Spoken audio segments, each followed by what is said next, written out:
एक बात ध्यान रखो, कभी भी आप कितने भी आप विद्वान बन जाओ तो हमेशा अंतिम छोर तक नहीं पहुंच सकते हो, और कितने भी मूर्ख बन जाओ तो आप मूर्खता में अंतिम छोर तक नहीं पहुंचोगे।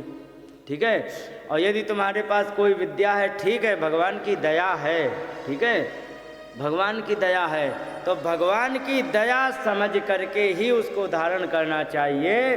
क्योंकि यदि आप विद्याओं में यदि तुम ढूंढने निकल जाओगे तो आपसे करोड़ों गुना ज़्यादा वाले आपको विद्या वाले लोग मिल जाएंगे। एक बात बताओ, तुम्हें रोटी बनाने में कितने ज्ञान की आवश्यकता है?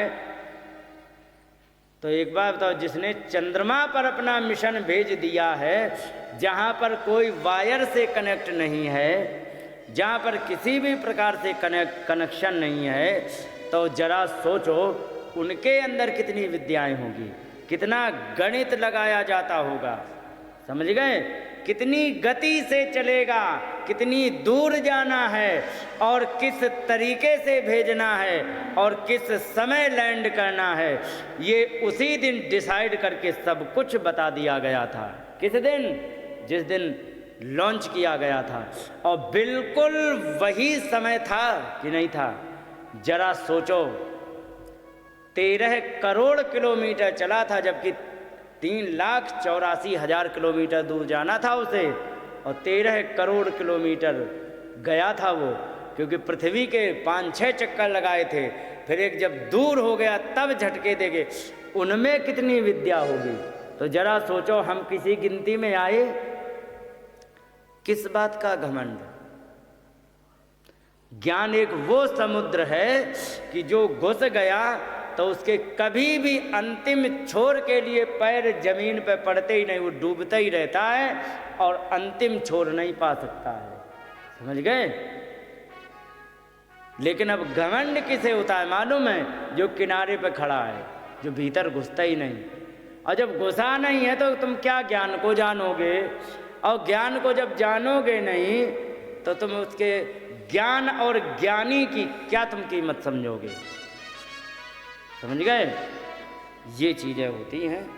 तो इन बातों का ध्यान रखना चाहिए। अभिमान नहीं करना चाहिए, किसी भी चीज़ का अभिमान। रंग रूप का अभिमान करो। मैंने ऐसे अपने जीवन में उदाहरण देखा, अरे साहब बड़े रंग के रूप के थे, बड़े देखने में बढ़िया, और सेहत बिगड़ गई और जवानी में बंदर जैसी शकल हो गई। ध्यान रखो, शकल कोई भी अच्छी नहीं होती, कोई भी बुरी नहीं होती, सारी शकल अच्छी है। केवल प्रभावित होते हैं, प्रभाव पड़ता है अच्छी बुरी पर केवल सेहत का। ठीक है? ये चीज़ें हैं। और नहीं तो ईमानदारी से आपको एक विद्या का उदाहरण दें। विद्या का, दक्षिण भारत में मंदिर हैं, उनमें सुनो माता जी, दक्षिण भारत में मंदिर हैं और उनमें देवियां बनाई गई हैं। इतनी सुंदर देवियां बनाई गई कि तुम में से कोई भी 1% नहीं आ रही है पत्थर की, हाथ से बनाई गई। इतनी सुंदर देवियां, लगता कि चल देगी अभी। और ना विश्वास हो तो इंटरनेट पे सर्च कर लो, सब दिखाई पड़ेगा। तुम पे ना मिले तो हमसे बताओ, हम तुम्हें भेज के दिखाते हैं। क्या सुंदरता चेहरे की है! इतनी सुंदर देखने को नहीं मिलती जितनी पत्थर पे बना दी सुंदर।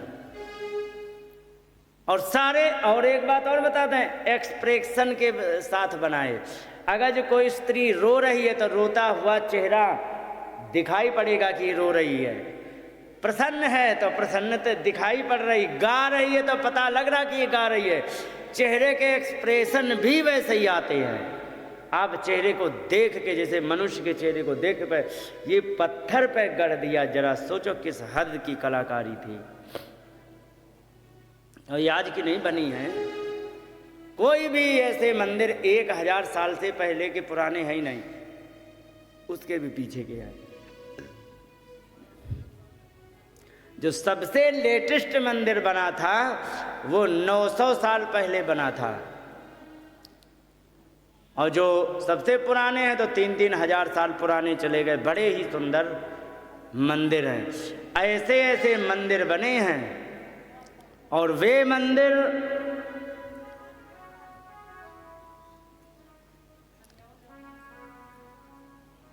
ऐसे अनेकों थे। बहुत से के तो खंडहर पड़े टूटे टाटे, मोहम्मद गौरी ने तोड़वा दिए थे, इसका नाश हो। तो ये चीज़ें हैं। बोलिए गोविंद भगवान की जय।